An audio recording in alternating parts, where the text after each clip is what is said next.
723, and right now, the most advanced aircraft carrier the U.S. has in its fleet is on its way to Venezuela, and there are concerns it could further escalate tensions there. Professor William Muck with North Central College, political science professor, joins us now. We kind of wanted to dig into this topic a little deeper, see, is there a previous precedent that has been set for this? In your opinion, or from what you've heard, what is the U.S. saying about why it carried out these recent attacks near Venezuela? Let's kind of set it up that way for people who have not been following the story closely. Yeah, well, the president has talked a lot about drug running, right? And cracking down on the cartels, and that this is going after the danger of drugs coming to the United States. The complicating factor is that Trump talks a lot about fentanyl, but Venezuela isn't connected to fentanyl. Venezuela has a cocaine issue, but not fentanyl. So it's not entirely clear what the motivation is, and I think that's what's interesting about all this. You were talking about precedent, and I was thinking about that, and maybe we have to go back to the 1970s and 1980s of the Cold War, where the United States sort of, was swaggering down in Latin America and Central America, showing its power. So it feels like a sort of throwback to an earlier time. I was just doing a quick search here because I wanted to see how many strikes to date there have been on these alleged drug running boats from Venezuela to the United States. It looks like there have been 20 strikes so far. At least 80 alleged smugglers have been killed in these strikes. How is Venezuela reacting to this, and why does it... Well, I mean, it might be obvious. Why does it see them as a serious threat to their country?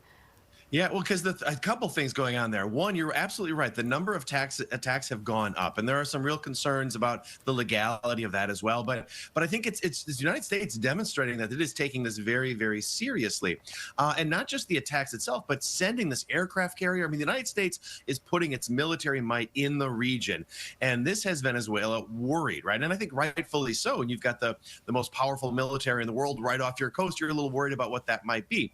Again, the question is, what is the goal of this? Is it simply to stop the movement of those drugs into the United States, or is it about regime change? Is it about getting rid of President Maduro, who again is an awful human rights violator, bad guy? But what is the ultimate goal of the Trump administration in doing so? Part of that might be simply to scare him, right? So some of this may be swaggering, putting some pressure on him to see if he will flee without any kind of military action.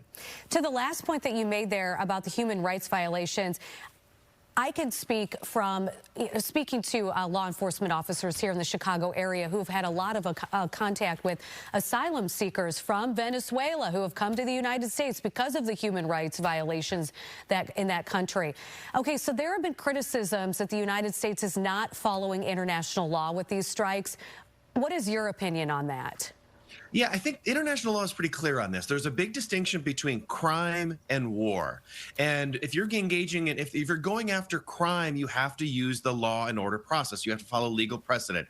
If it's war, then you can target the bad guys, right? And you can kill those individuals. And the critique of the Trump administration is that these are extrajudicial killings, that he's going after individuals engaged in criminal activity, but using warlike tactics to do so.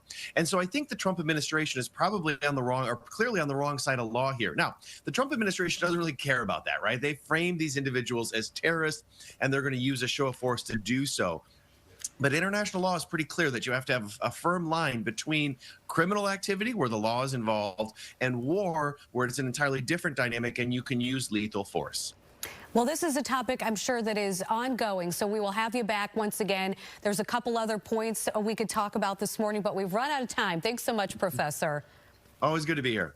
When we love seeing you. Have a good weekend.